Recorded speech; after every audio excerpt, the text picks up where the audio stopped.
Assalamu alaikum, my name is Canyon Mims. I'm a 20-year-old Muslim revert. I've been a Muslim for about 10 months, and today I've got the photos pulled up from my trip when I was in Medina performing Umrah, and I'm gonna pull up these photos, I'll put them on the screen, and we're gonna go through these in no particular order, and I'll tell you the story behind every single photo. Let's get into it. So if I pull up this very first photo, this photo is if I'm standing in Medina. The mosque is behind me, okay? The Prophet's mosque, peace and blessings be upon him, is behind me, and this is me looking out on the hotels and the food courts. And what first comes to mind when I look at this photo is when you're walking down this path, you're walking towards the Prophet's mosque. And I had never been there, right? So it was my first experience. And seeing the minarets, which we'll come to a photo later, and how there's buildings on every single side of you, as you can see these hotels, it almost feels like you're walking into a separate realm, like a separate world, right? Because it just like funnels you there. You can't go left, you can't go right. You can only walk forward, and it just takes you to the Prophet's mosque. One thing, when I go back, inshallah, to Medina, hopefully within the next year, I want to actually stay in one of these hotels that is a lot closer. I was like really not spending money during this time. I think this was like 8 months ago when I went here, right after reverting to Islam.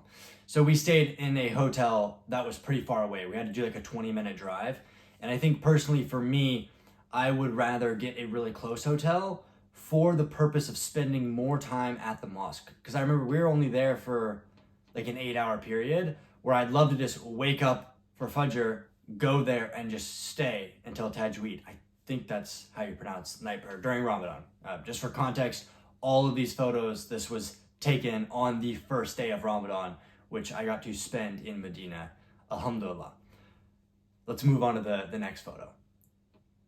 Okay, right, so this is now vice versa. If we were gonna take that photo we were just looking at and flip it, this is looking at the entrance to the Prophet's mosque. You can see the two minarets. You can see, I don't know what these things were called, the kind of canopies, but those are beautiful. Something that's absolutely amazing. I love them. It was my first time seeing that, and we weren't in peak heat. We weren't going in the summer when we were there, but it was still very hot out. And laying on the carpet with those shading you has got to be one of the best feelings ever. Once again, kind of with here, right? You see how these are lined up? It's almost like it's funneling you into the mosque. It's really beautiful. When this was taken, this was probably 45 minutes before we said salam to Prophet Muhammad, peace and blessings be upon him. So that's when this photo was taken. And for me, never being in Medina, like this being the first thing I'm seeing, oh my gosh, truly beautiful, truly beautiful. Let's move on to the next photo. Oh, okay, this is a video. Let's watch this. Let's watch that one more time.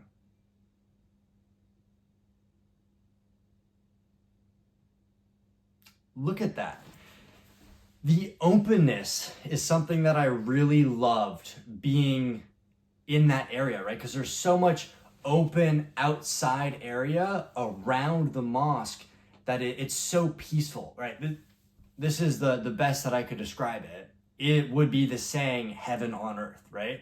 We were there at night, I remember, and it was the most peaceful thing because there's these canopies everywhere, there's carpet everywhere, then the rest is like this nice stone. You can see maybe it's granite, maybe that's granite stone, and it's almost like you're surrounded, like you're in a castle, right? Because you see how these canopies are a full 360 around us. So it's like immediately as you get into this area, you're in your own little sanctuary. You're completely surrounded from the outside world. I know I said the same thing in my video about when you're in Mecca, and I felt the same thing when I was in Medina. Like you're just isolated from the outside, horrible things going on, and you're there and you can just fully be present.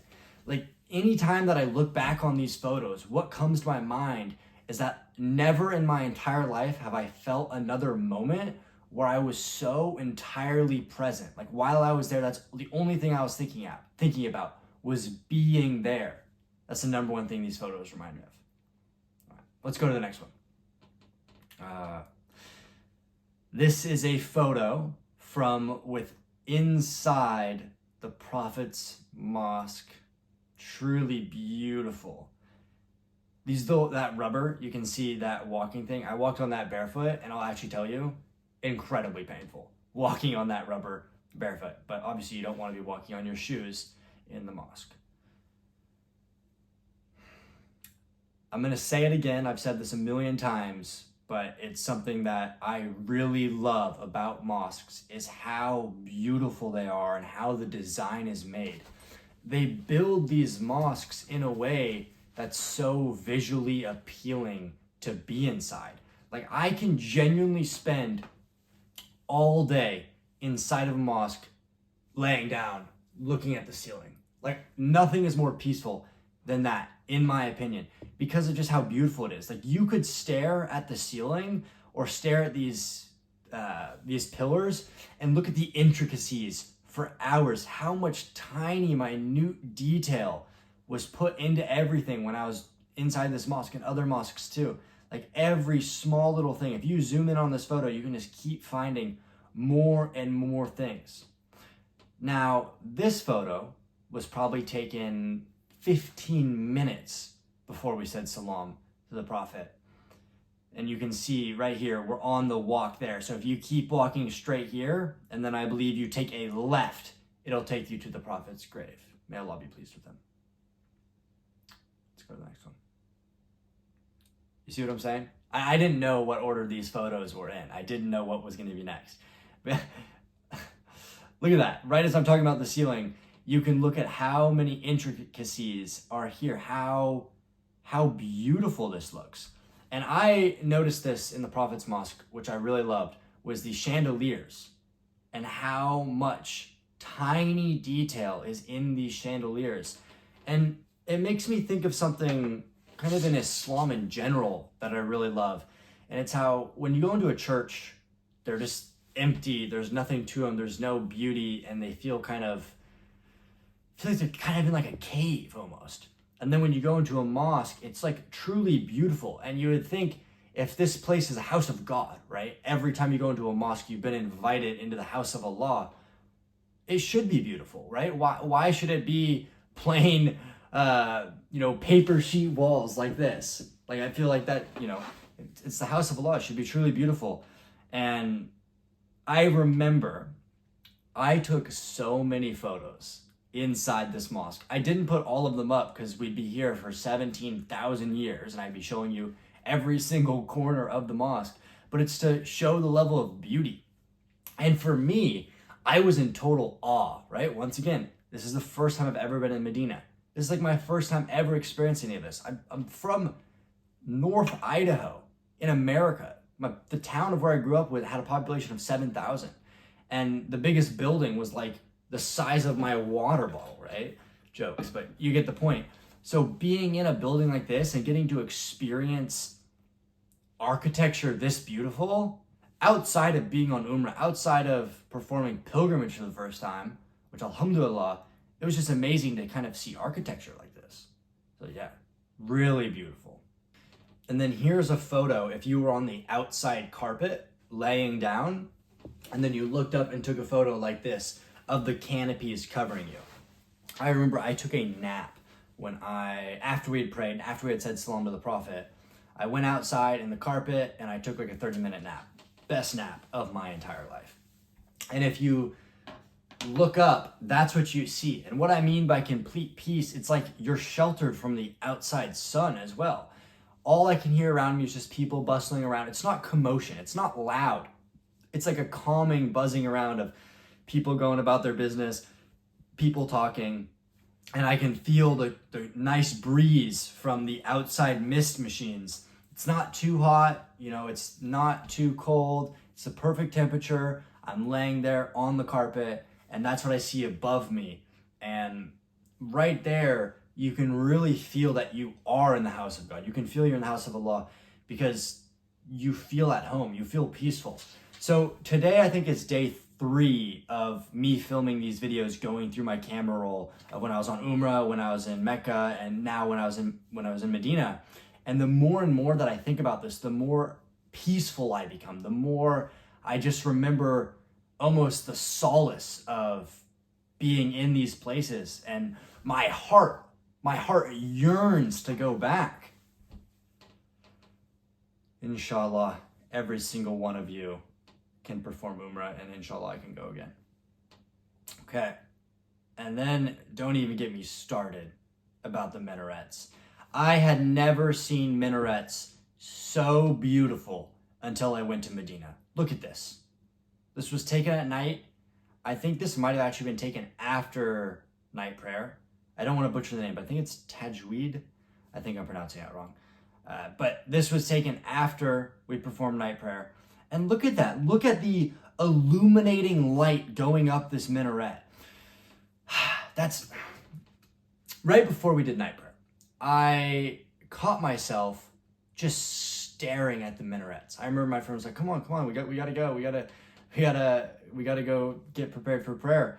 And I would just stare in awe. Like, just looking at this now on my phone, I could do the same thing. I was there just looking at the minaret and just staring at it and examining all the intricacies around it. And it's another one of the things. I'm going back to the same point. I feel like using the word heaven on earth feels wrong. I don't know why, but some part of me feels like you shouldn't say that. So I'm going to refrain from saying that in case I'm saying something I shouldn't. It feels like the most peaceful place that I've ever been in my life. And being able to go somewhere where it's so beautiful, right? I've seen churches that the architecture is amazing, but I wouldn't use the word beautiful. I've seen some like really cool looking churches, but they also kind of seem kind of spooky, right? This is like warmth. And even look at the light. Look at the light coming from within the Prophet's mosque. Like everything is, making sure it's not my glasses. Everything is a nice orange and a nice warm yellow, right? It's not dark. Truly beautiful. Oh my gosh, I love it. And then, okay, here is a full video, and this is from on top of the Prophet's mosque. Look at those minarets. Oh my gosh. Look at that. And there's so many.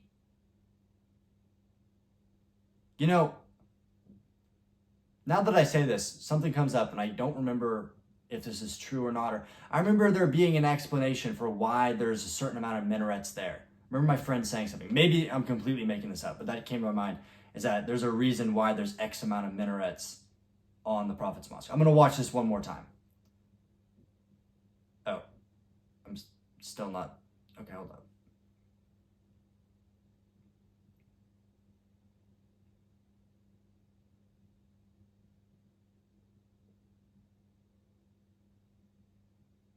SubhanAllah.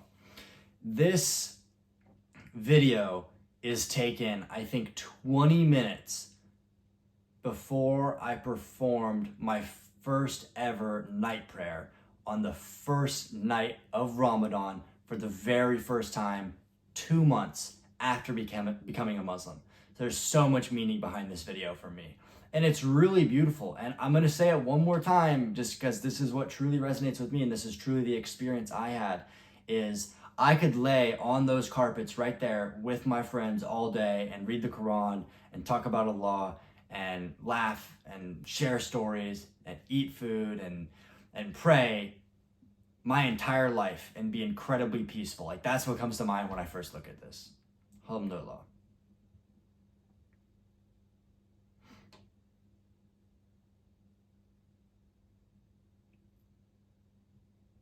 Look at that. That is when we said salam to the Prophet, peace and blessings be upon him. And see, that's another one of those things where, look at this, look at how many beautiful intricacies there are. Look at how many tiny things on the door, how much design there is. Look at the Arabic writing, look at the wall above it, look at the floral, look at the different types of rock. So many tiny pieces of detail put in to make this truly beautiful. Now, I've been asked a lot, what was my first experience when I saw the Prophet's grave? And my first experience is slightly controversial. I don't know if controversial is the right word, but it goes against what people might expect, okay? The first thing that came to mind when I had this experience was as Muslims, one of the biggest pillars, right? If not the biggest pillar, is that Allah is one, the oneness of Allah. There are no partners, nobody is on the level of Allah. There are no prophets that can even compare, and we cannot even conceptualize the level of all being that Allah is. And I remember sometimes getting the energy from people there where they would, like, it almost looked like they were praying to Prophet Muhammad, peace and blessings be upon him. And there's that super important fine line from praying, which is shirk, and saying salam and wishing blessings upon the Prophet and all of the prophets, peace and blessings be upon him. So that's something that really comes to my mind, because when I was figuring out why I'm going to choose Islam, that's like the biggest pillar for me, is that it's just Allah is God. There's nothing else. There's nobody else. There's no partners. There's nothing else, right? And that's so emphasized in the Quran. How many places in the Quran does it say, like, I'm the only God, there's no other gods, don't associate partners with God? It's heavily emphasized. And in Christianity, right, they believe in the Trinity. How much does the Bible talk about the Trinity? 0. It's not in there. So for me, and this might be because I'm coming from a revert's perspective, it's such an important thing to note the difference of, we should hold prophets in high regards and be so grateful for them, because they're the best examples of humans that we've had, and Allah chose them. But in no way, shape, or form should they even be comparable to the oneness of Allah. So that is the first thing that comes to my mind, based on the experience when I did see the Prophet's grave for the first time, and also based on what my friend told me when he was in the cave in Mecca where the Prophet had his first revelation. Okay, let's move on to the next one. Oh my gosh, look at this. 20 minutes before I broke my fast for my first ever Ramadan in the Prophet's Mosque on Umrah. Look at that. Oh my gosh. Alhamdulillah. Alhamdulillah. Let me play that one more time for you guys. So you can see right there, they gave us a little bag. There is water in there. There's dates. There's yogurt. There's bread. And I think there's one other thing. And people were passing out chai. People were passing out tea. People were passing out nuts. And right there, everybody was one, right? It was, no man was different. No rich man was better than anybody. No poor man was lower than anybody. No royalty was better than the person who just owns the local shop on the corner, right? We're all there. Everybody's been fasting the entire day. We're all together in the Prophet's Mosque to break our fast as one, right? We're all eating the same thing. We're all breaking our fast with the same thing. We're all praying in the same direction. We're all praying at the same time. Like, it's such a beautiful experience to have that, and to know that I was blessed enough, not lucky. Luck is not real. I was blessed enough to get to have that experience, being such a new Muslim. At the point of this time, I don't even think I had read the Quran cover to cover at this time, right? I remember I reverted to Islam before even reading the complete Quran. Like, I think I only read like 50 pages of the Quran until I knew it was the truth, right? So I was able to have my first ever Ramadan, break my first ever fast with Sunnah food in the Prophet's Mosque before I even finished the Quran. Like, alhamdulillah, it makes me so grateful to watch this video. And at the point of this time, I was by myself. Nobody was with me. They were somewhere else. The people I was with were somewhere else at this time. So I'm sitting there by myself. I'm 19 years old. I'm from America, and I'm in a desert. I'm in Saudi Arabia with a bunch of people who don't speak the same language as me, completely enveloped in a religion that I'm new to, and what has shaped me into the man that I am today 8 months later. It's amazing. I have lack of words for how I could truly explain what it was like to break my first fast, but I will tell you, it's better to break your fast with yogurt and with bread and with dates than a cheeseburger. There's something to it. There's something about the simplicity. There's something about knowing that when the first thing I break my fast with is a date, I am doing something that our Prophet, peace peace and blessings be upon him, did 1400 years ago. There's a certain level of connection, knowing that after so many generations, after so many times something's been passed down, that I am doing the same act that millions, billions and billions of people have done before me. Every ethnicity has done before me. Every male, female, every age has done before me. And I'm following in the footsteps of them. It's a truly beautiful thing to experience and to think about. Yeah, I know I'm rambling, but I want you to see the actual emotions that I'm feeling when I reminisce on what these experiences were like to have for the first time. Let's go on to the next one. There's a picture of exactly what they gave me, right? So, okay, so you can see right there, there's the tea, there's the water, there's the bread, the cashews, the walnuts, the dates. Yeah, that's the package. They gave one to every single person. I didn't know they were going to do that. They rolled out little plastic sheets to put on the carpet and then gave every single person in the bag. There was thousands of people in the mosque and they gave every single person one. All planned, all synchronized. Truly beautiful. Alhamdulillah. And that is the last photo, the packet that they gave me. So that is me reacting to my first ever trip to Medina. When I was performing Umrah, I got to have my first ever Ramadan, the first day in the Prophet's Mosque, and it was truly beautiful. I hope you got to enjoy me rambling on about the story. I hope that I got to bring a little bit of value to your day or make your day a little bit better. Once again, my name is Canyon. May Allah bless you. Thank you for watching this video. If you want to subscribe to the channel, if you're not already subscribed, I would really appreciate that. And if you leave a like and comment, more people will see this and more people can hear my story. Thank you for watching. I will see you in the next video.